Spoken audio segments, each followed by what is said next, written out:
बिस्मिल्लाहिर्रहमानिर्रहीम। आज की एंट्री हमारी चैरिटी के हवाले से है। चैरिटी का मतलब क्या होता है? खैरात, यानी कि खैरात कैश में भी हो सकती है और खैरात गुड्स में भी हो सकती है। जिस तरह ड्राइंग हमेशा डेबिट होती है, इसी तरह चैरिटी भी हमेशा क्या होती है?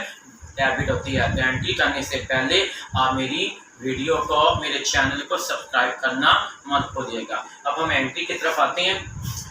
1/1/2005 को कैश गिवन फॉर चैरिटी, आप खैरात में कैश दे रही हैं। और अकाउंटिंग में मैंने आपको बताया था कि जो चीज़ हमारे पास आ रही है वो डेबिट हो जाएगी और जो चीज़ हमारे पास से जा रही है वो क्या हो जाएगी?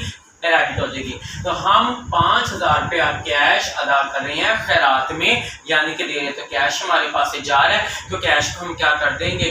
क्रेडिट कर देंगे। अब कैश जा किस वजह से रहा है? खैरात की वजह से जा रहा है ये, और तो हम चैरिटी को हम क्या कर देंगे? डेबिट कर देंगे। तो इस तरह हमारी जर्नल एंट्री का बन जाएगी कैश गिवन फॉर चैरिटी की charity account to cash account. अब हम इसकी एंट्री करते हैं। सबसे पहले हम डेट में करेंगे। डेट क्या जी? 1/1/2005। हम खैरात में 5,000 रुपया यानी कि चैरिटी का तौर पर दे रहे हैं। तो इसकी एंट्री आ जाएगी चैरिटी अकाउंट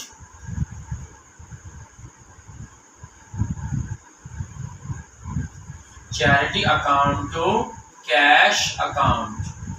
ठीक है, चैरिटी की अमाउंट डेबिट के कॉलम में आ जाएगी और कैश की अमाउंट क्रेडिट के कॉलम में हम लिखेंगे, क्योंकि कैश हमारे पास से जा रहा है। कैश की अमाउंट हम क्रेडिट के कॉलम में, अब कैश जा किस वजह से रहा? चैरिटी की वजह से। तो चैरिटी को हम क्या कर देंगे? डेबिट कर देंगे। तो इसकी नरेशन क्या हो जाएगी? Being paid for charity, being cash paid for charity.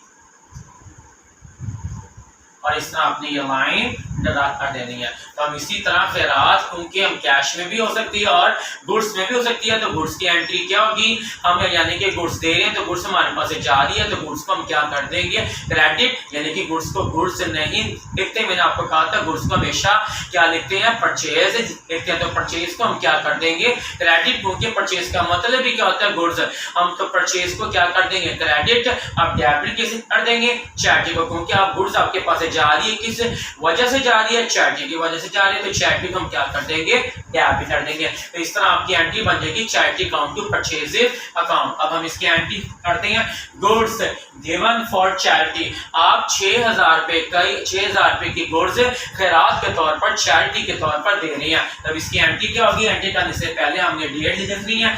10/1/2005 को आपने गुड्स दे रही है खैरात में, तो हम एंट्री का कर देंगे चैरिटी अकाउंट, क्योंकि चैरिटी हमेशा डेबिट होती है। जिस तरह ड्राइंग हमेशा डेबिट होती है, इसी तरह ही चैरिटी भी हमेशा क्या होगी? डेबिट होगी। अब आप दे क्या रही है? गुड्स दे रही हैं, तो गुड्स को हम क्या कर देंगे? क्रेडिट। लेकिन गुड्स को गुड्स नहीं लिखते, गुड्स को क्या लिखते हैं? परचेज लिखते हैं। तो गुड्स आपके पास जा रही है तो गुड्स की अमाउंट हम क्रेडिट के कॉलम में लिखेंगे। तो इस तरह आपकी एंट्री क्या बचेगी? Charity account to purchases account. और इसकी अब नरेशन आ जाएगी being paid goods for charity, क्या आपने खैरात चैरिटी के तौर पर गुड्स अदा किया। और इस तरह आपने ये लाइन डरा देनी है।